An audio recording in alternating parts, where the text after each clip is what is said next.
Hello, everyone. I do hope you're enjoying the festive season. We're going to be picking back up on Chapter 8 of Tim Burton's Nightmare Before Christmas. 363 days until Halloween. Let's begin. The monsters of Halloween Town fettered and fussed over Jack's disappearance until every inch of the town had been thoroughly scoured from top to bottom. Every coffin was excavated and every sewer was tromped through, but there was simply no sign of the Pumpkin King. The mayor's head had rotated between his two faces so quickly that eventually he collapsed in dizzy despair on top of his hearse. One by one, the other residents had sulked back to the town square, equally despondent. Their raison d'etre, whatever the hell that word is, was plain was planning scares for Halloween night, and they couldn't do that without Jack. Did anyone think to drench the lake? The mayor wailed. One of the vampires languished under his umbrella moaned, "This morning."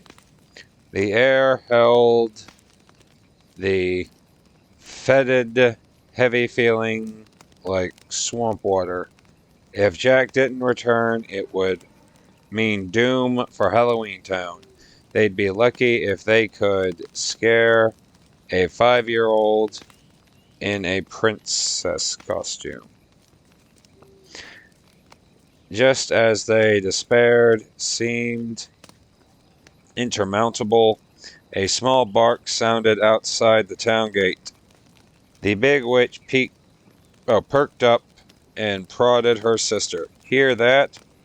She took off her conical hat and used it like an ear trumpet. "What?" the little witch groaned. "Shh," hushed the first. The witch wasn't the only one who had heard. Several of the monsters roused themselves and sat up listening intently. Then, yip came again. The mayor's head rotated to his smiling side with a swift cracking of his neck. "Zero," one of the vampires exclaimed, so excited that he almost dropped his umbrella, which would have reduced him to slime and ash. The gathering participants scrambled to their feet as though a bolt of lightning had struck the hearse and shot electricity through them all. Could it be? Was Jack really back? The gatekeeper raised the crickety gate. Even the buildings of Halloween Town seemed excited to see the return of the Pumpkin King, their lights flickering in celebration. Jack swept through the gates riding atop a peculiar contraption painted in bright greens and reds. It appeared to be a small car pulling a red cart filled with mysterious bundles tied up in a red and white string. He tapped his chin high and he wore driving glasses. Yeah, he tapped his chin high and wore driving glasses as though he came from a vast distance at great speed. Yipping in excitement, Zero floated ahead of him on a cloud of frosty air. Cheers echoed off the town's angular rooftops and walls. Jack's back. The corpse kid and the winged demon and mummy boy cried out as they tripped their way towards the gate. The mayor pressed his hands against the happy face, barely able to keep his excitement from oozing. Town hall's bells continued to clang to sign the urgency. Anxious Sally toyed with the thick blue stitching at her neck. What's this town meeting about? Oops, sorry, looks like I got 2 pages stuck together. So going back. The mayor pressed his hand against his happy face, barely able to keep his excitement from oozing out his pores. He grinned back at Jack widely. Where have you been? Jack sat atop in the driver's seat of the colorful contraption. He ripped off the driver goggles beneath them. His hollow eyes socket glistened with the promise of something new. That was Jack, always full of surprises. Who else would come back from the dead smelling so oddly of cinnamon? That could have been worded better. Jack hoisted a finger in the air. Call a town meeting and I'll tell everyone all about it. The mayor wasn't sure what to think of Jack's secrecy. His face rotated back to the worried side. When? Jack threw his hands into the air, no longer able to retain his excitement. Immediately. Sally chuckled to herself as she crept into the laboratory to check on Dr. Finkelstein. Her nightshade-laced soup had worked again. To her relief, the doctor was fast asleep at his work table. His thin lips smacked softly as he snored, hardly enough to rustle the X-rays spread on the table. She found a blanket on the bench and placed it tenderly over his shoulders, giving him a gentle pat. Sweet nightmare, she thought. From the open window, she heard town hall's bells ringing as the mayor made an announcement through his megaphone. Town meeting, town meeting. Sally ran to the window and looked down. The mayor was cruising in his hearse along every winding street in Halloween Town, calling out on his most authoritative voice, "Town meeting tonight." Town hall's bells continued to chime to signal the urgency. Anxious Sally toyed with the thick blue stitching at her neck. What's this town meeting about, she wondered. She hurried down the spiral ramp and slid out the castle, then tottered down the hill towards Town Hall, where a crowd was already gathering. Night had fallen quickly. The vampires lowered their umbrellas, basking in the cold, harmless dark. The town's small pack of children laughed and skipped up the stairs into the auditorium, narrowly avoiding a collision with one of the witch sisters flying in on their brooms. Sally joined the crowd, filing into the auditorium. but she hung back in the shadows. Once inside there, those were her neighbors and friends, yet they'd always treated her a little differently. Instead of fangs and claws, she had threads and old leaves for stuffing. None of the other monsters quite knew what to do with her.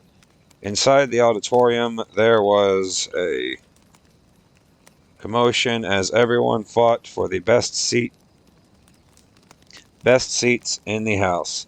The stage was empty except for the drab curtain, which was mysteriously closed. Now an upright coffin was used as a podium. Honking his toy horn, the clown with the tearaway face wheeled a little too close almost knocking Sally over, then giggled as he backed up and zoomed towards the front of the room. Sally hunted for a seat, but they had all been filled. Just when she worried she'd have to stand outside, a branch tapped her on her shoulder. The hanging tree loomed behind her in the back of the room with his dangling noosed skeletons. One of the skeletons pointed a bony finger to the tree's wide limb. Sally thanked them and hoisted up her skirt so she could climb onto the branch between the hanging men's ropes.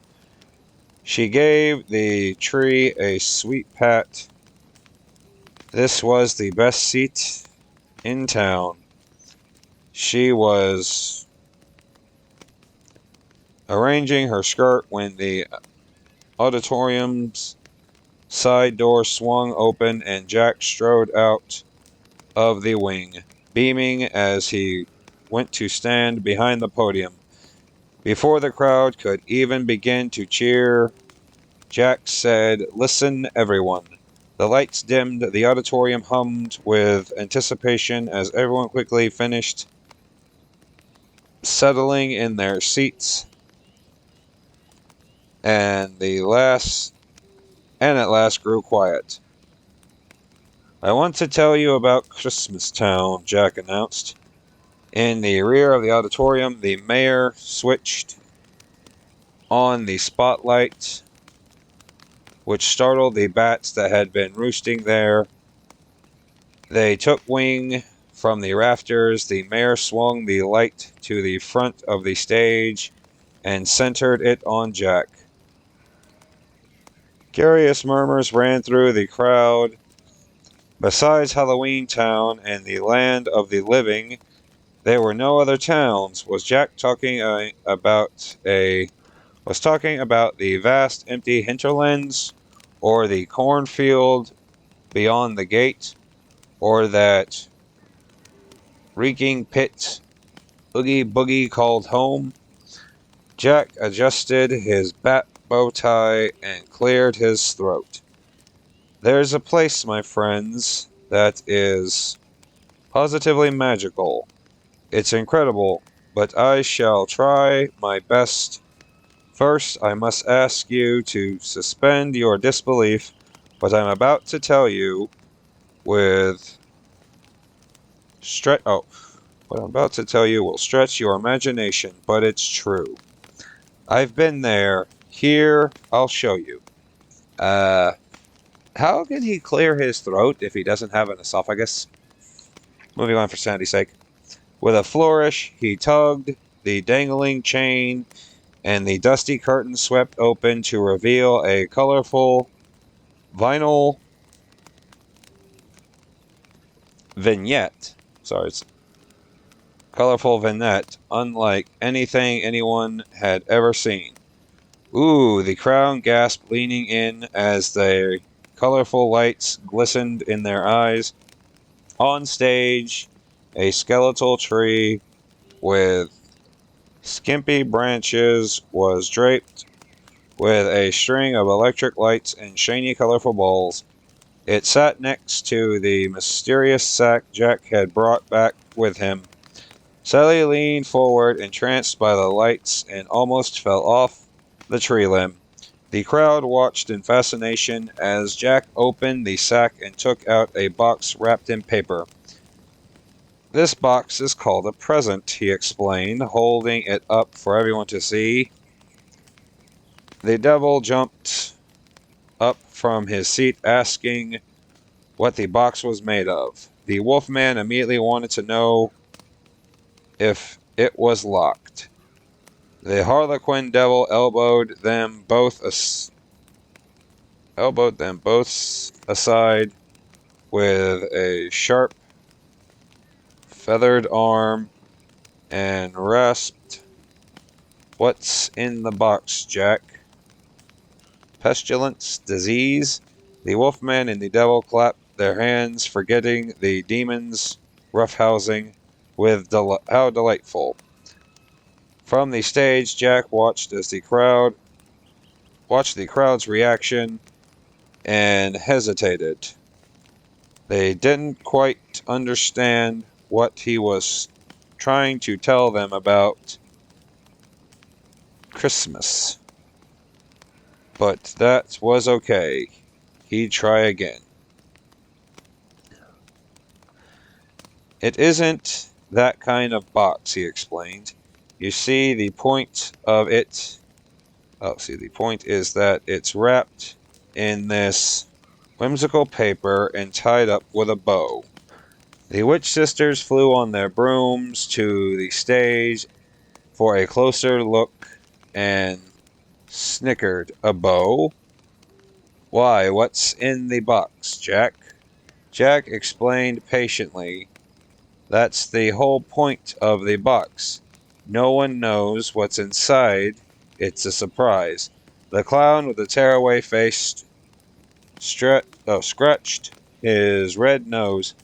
"Maybe it's a toad or a snake," the creature under the stairs offered, judging by the size.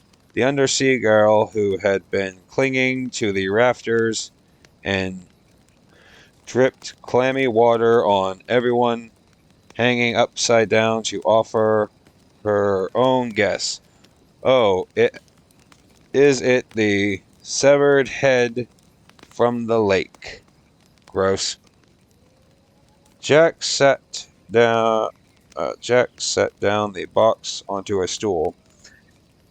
He pressed his bony finger to his skull, massaging away the start of a headache. "Listen, my friends," he said, trying again. "Pay attention. Christmas Town isn't filled with toads or snakes or severed heads. Allow me to try another explanation." He dug through the sack, pushing past a giant letter C he'd taken from the Christmas Town sign. I'm sorry, I gotta laugh that off. He stole the C from the sign. Sorry. And picked up a large red sock rimmed with white fur. He held up the sock with a flourish. "In Christmas Town, they hang giant socks above the fireplace." "With the foot?" Mr. Hyde said, walking onto the stage and interrupting Jack's presentation as he tried to peer into the sock. "Awfully large sock. Is the foot still inside? Has it turned gangrenous yet?" Several mini versions of Mr. Hyde hiding beneath his hat like nesting dolls popped up with their own questions about the sock. Jack frowned as he answered the hides of this diminishing size. "There's no foot. The creatures of Christmas Town fill these giant socks with candy or toys." The monstrous children in the audience jumped up at the mention of toys. Mummy Boy bounced up and down. "What kind of toys? Rotten rats?" "Do they stink?" the corpse kid asked. I get it now, the winged demon, said the winged demon. They're scary toys. The surprise is that they explode in the faces of boys and girls who open the box.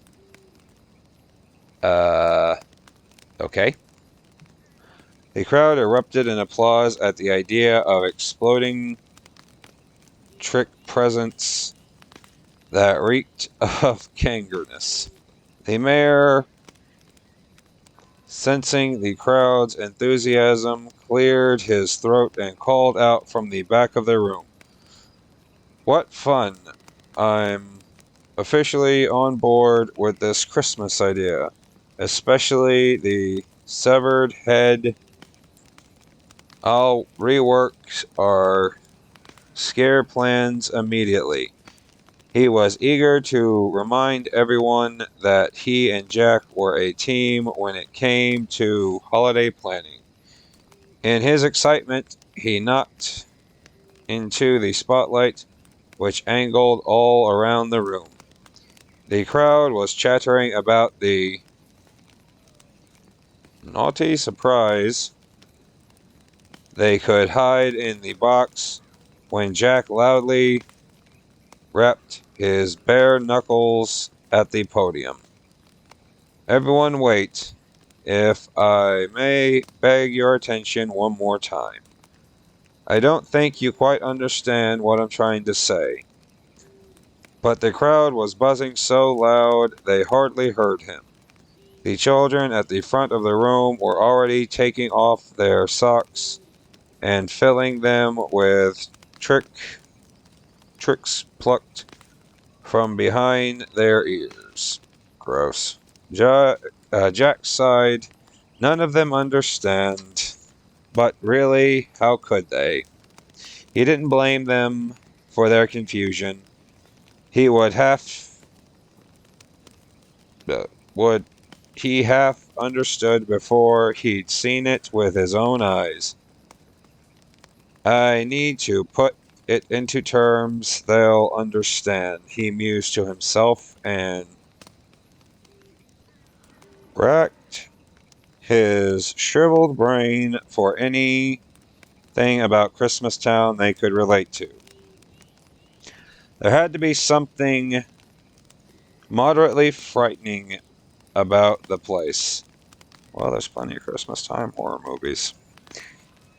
His eyes fell on Halloween Town's demonic little trick-or-treaters, lock, stock, and barrel, who were bouncing up and down on the bench.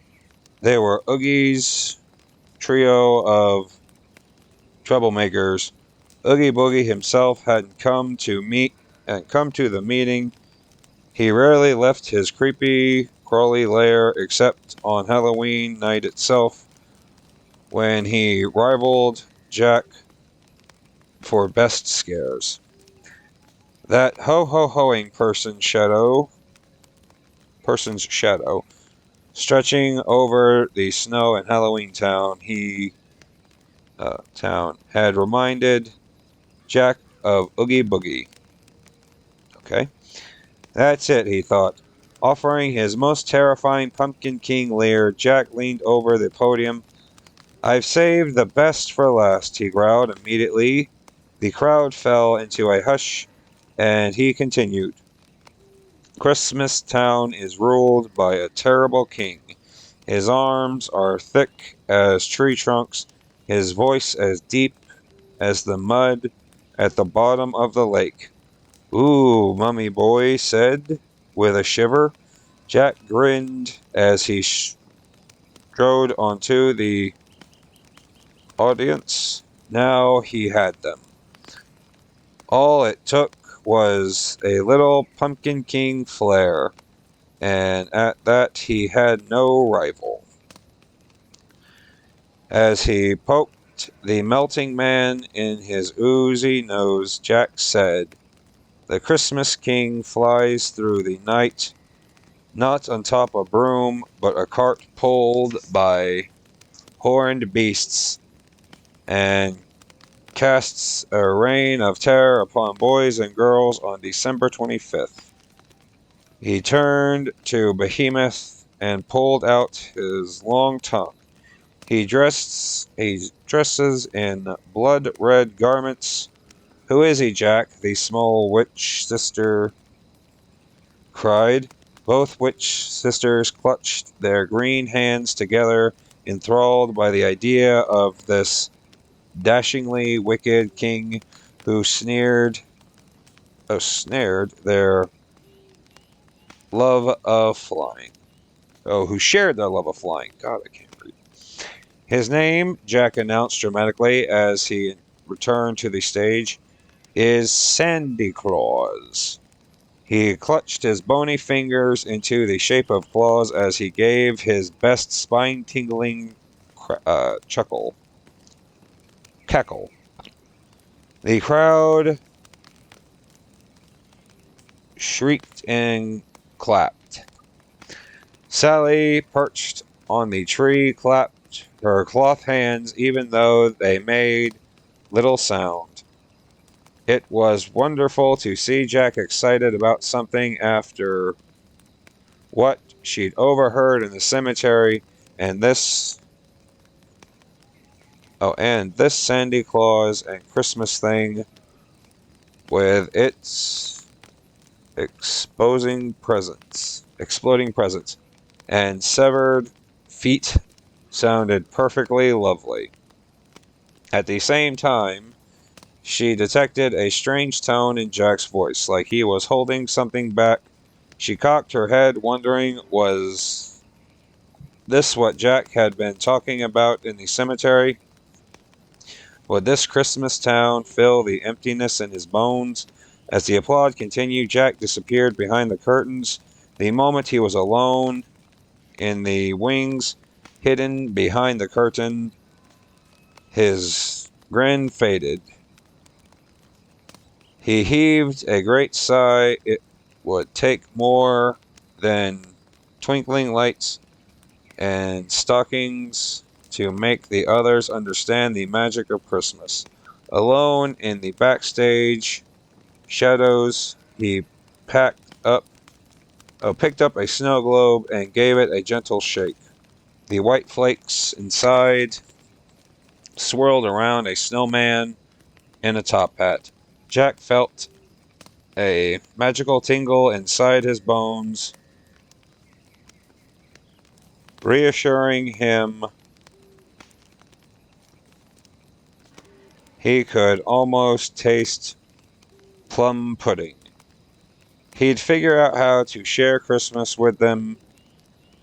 They simply had there simply had to be a way. At least they were excited. Their bloodshot eyes had gleamed in wonder, their cheers still echoing in the auditorium rafters, but they hadn't really understood.